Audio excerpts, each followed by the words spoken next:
காரப்பொரி தான் செய்ய போகிறேன் இப்போ நான். அதுக்கு வந்து பொரி வந்து ஒரு அரைப்படி பொரி வந்து ஒரு பாக்கெட்டில் வாங்கி வந்தோம். அதை தான் வச்சு இப்போ காரப்பொரி செய்ய போகிறேன். எப்படி செய்யறதுன்னு பார்க்கலாம். காரப்பொரி செய்யறதுக்கு என்னென்ன தேவைன்னு பார்க்கலாம். அரைப்படி பொரி, அரை கப்பு வேர்க்கடலை, அரை கப்பு பொட்டுக்கடலை, மஞ்சள் தூள், வெறும் மிளகாய்த்தூள், காஞ்ச மிளகாய் ஒரு 3, கருவேப்பிலை ஒரு 2 கொத்து, 10 பல் பூண்டு தட்டி எடுத்து வச்சுருக்கேன்.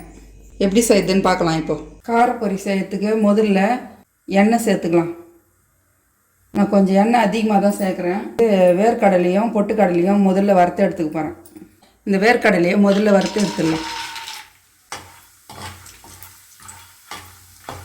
வேர்க்கடலை வறந்து வர அளவுக்கு வறுத்து எடுத்துக்கணும். இல்லை இந்த அளவு கலர் மாதிரி வந்ததும் நம்ம ஒரு பிளேட்டில் எடுத்து போட்டுக்கலாம். அதை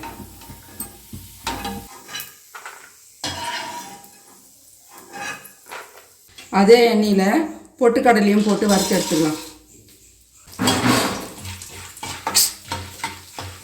பாருங்கள், இந்த அளவுக்கு பொட்டுக்கடலை செவந்துடுச்சு. இதையும் எடுத்து பிளேட்டில் போட்டுக்கலாம்.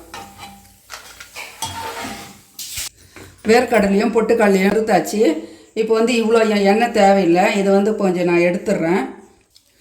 பாருங்கள், அந்த எண்ணெயை எடுத்துட்டு இப்போது 2 ஸ்பூன் அளவுக்கு எண்ணெய் ஊற்றிருக்கிறேன். அதே எண்ணெய் தான் ஊற்றிருக்கேன் நான்.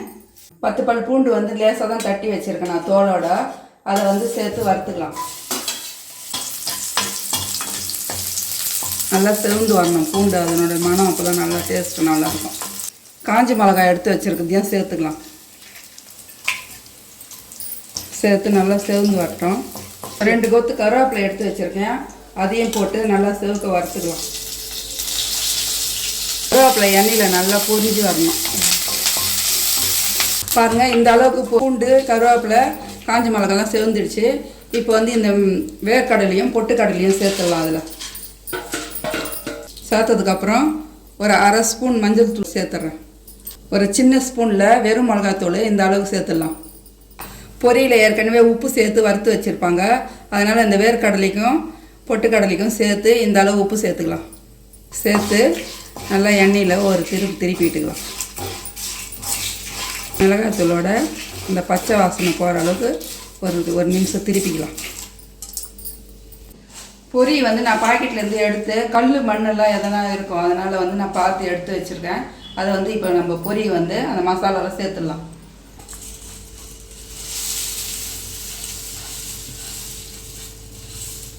மசாலாவில் சேர்த்து நல்லா கொஞ்ச நேரம் சூடு ஏறுற அளவுக்கு நல்லா வறுத்துக்கலாம். மசாலாவில் சேர்த்து சூடு ஏறுற அளவுக்கு நல்லா கலந்து விட்டுக்கலாம். இந்த மாதிரி நல்லா கலந்து விடணும். மிதமான தீயில் வறுபடணும் பொரி. ஸ்டவ்வில் வந்து தீ கம்மியாக வச்சுக்கணும். பாருங்கள், நல்லா பொரி வந்து இந்த அளவுக்கு மொறுன்னு வரணும். அப்படி நசுன்னா மொறுன்னு வரணும். அந்த அளவுக்கு நல்லா வறுந்ததுக்கப்புறம் தான் நம்ம ஸ்டவ் ஆஃப் பண்ணணும். இன்னும் கொஞ்ச நேரம் வரணும். பாருங்கள், நல்லா இந்த அளவுக்கு நல்லா மொறுன்னு வந்துச்சு பொரி. இப்போ வந்து நம்ம ஸ்டவ் ஆஃப் பண்ணிடலாம். காரப்பொரி ரெடி ஆகிடுச்சு. பாருங்கள், காரப்பொரி நல்லா சூப்பராக ரெடி ஆகிடுச்சு. காரசாரமாக இது வந்து ஈவினிங் ஸ்நாக்ஸாக கூட செஞ்சு கொடுக்கலாம். நம்ம குழந்தைங்களுக்கு, பெரியவங்க கூட நல்லா விரும்பி சாப்பிடுவாங்க. இதே போல் நீங்களும் செஞ்சு பாருங்கள். காரப்பொரி சூப்பராக இருக்கும். பாருங்கள், மொறுன்னு இருக்குது பாருங்கள், நல்லா சூப்பராக. இது போல் மழை பெய்கிற டைம்ல கூட நம்ம வறுத்து வச்சுருந்து பாட்டிலில் போட்டு வச்சுக்கலாம். நம்ம அப்போ எடுத்து சாப்பிட்லாம் சூடாக, நல்லாயிருக்கும். இது போல் நீங்கள் வறுத்து இதே போல் நீங்களும் காரப்பொரி செஞ்சு பாருங்கள். இந்த வீடியோ பிடிச்சிருந்தால் லைக் பண்ணுங்கள், ஷேர் பண்ணுங்கள், சப்ஸ்கிரைப் பண்ணுங்கள், மறக்காமல் கமெண்ட் பண்ணுங்கள். பக்கத்தில் இருக்கிற பெல் ஐக்கானை கிளிக் பண்ணுங்கள்.